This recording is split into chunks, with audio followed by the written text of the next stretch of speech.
Splint the limb. Understanding and using the phrase. Hello everyone, welcome to our English language learning series. Today, we're going to explore an interesting phrase, splint the limb.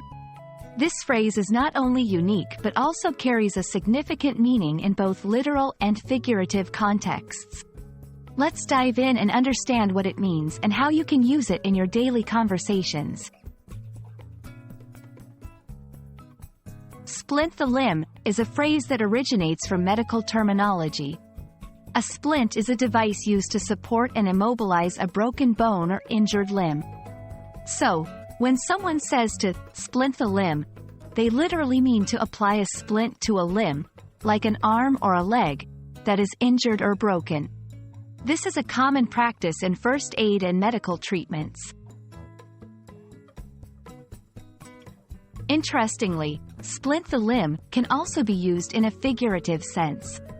In everyday language, it can mean to provide support or assistance to someone who is in a difficult situation, much like how a splint supports a broken limb. For example, if a friend is going through a tough time, you might splint the limb by offering emotional support or practical help. To get a better grasp, let's look at some examples. 1. Literal. After the accident, the paramedic had to quickly splint the limb to prevent further injury. 2. Figurative. When I was struggling with my project, my colleague came to splint the limb by sharing some useful resources.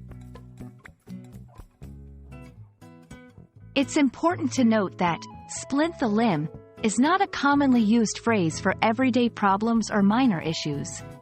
It's best used in contexts where significant support or help is needed, aligning with the seriousness of a real broken limb. I hope this video helps you understand and use the phrase, splint the limb, correctly in both its literal and figurative senses. Remember, language is not just about words, but also about the context and the emotions they convey. Happy learning, and see you in our next video.